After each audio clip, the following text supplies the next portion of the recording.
Hello everybody, this is Daryl at hudsonscustommachining.com, and I'm just finishing up a project here. This is a 1910 Westinghouse oscillating fan. This was the year just before Westinghouse came out with a gear-driven oscillator. Before the gear-driven oscillating fans, the way they made a fan oscillate back and forth was by means of this deflecting vane in front of the blade here.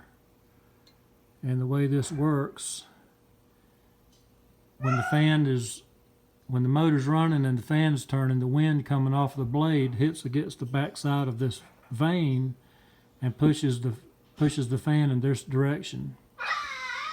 When it gets around so far, it hits a reversing mechanism down underneath this plate on the cage and flips the vane the other way. And then the air is pushing on this side, the back side of the vane. And it comes around over to this side and hits this stop down here and reverses the vane. There we go. So it's an air-driven or a wind-driven oscillator.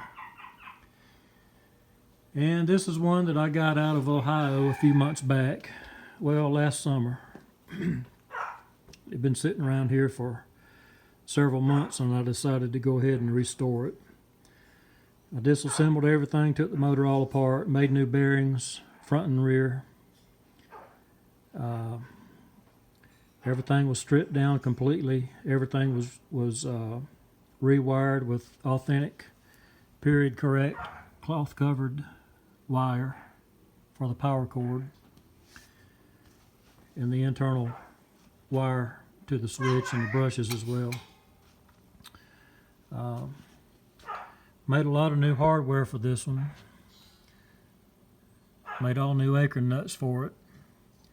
Made brass oil cups, and the earlier models of this fan had brass oil cups. However, the late model vane, which is this one, the 1910, actually had steel oil cups. And I've got all the original parts that came off of it over here. I also made these vane stops right here out of solid brass. The originals were steel. And made some miscellaneous other screws. Some of these brass screws down here, I made those, and replaced the steel screws on the cage clips. Replaced all of those with brass as well. And over here's some of the original hardware that came off of there. There's the original stops, and you can see that they were steel and quite rusted up. So rather than cleaning these up and maybe bluing them or something like that, I just opted to make all new screws and oil cups and vane stops out of brass, and got them all polished up.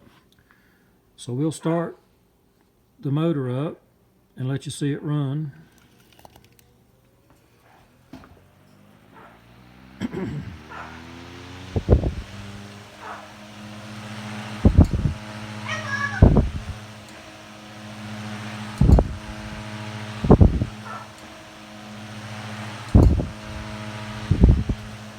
Pretty smooth.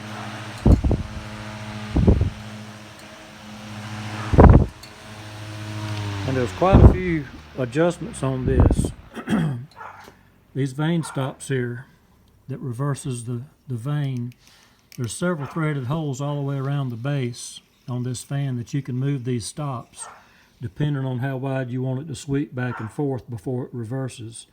You can actually take both of these and put them back here and it'll do a 360. Or you can take one of them out completely so that there's just one stop in there. That'll work as well. It doesn't work very well to take all the stops out and just let it go around in a circle, because the more times, the more revolutions it makes, the faster it gets. And it'll finally just get going so fast, it's just not good to run it that way.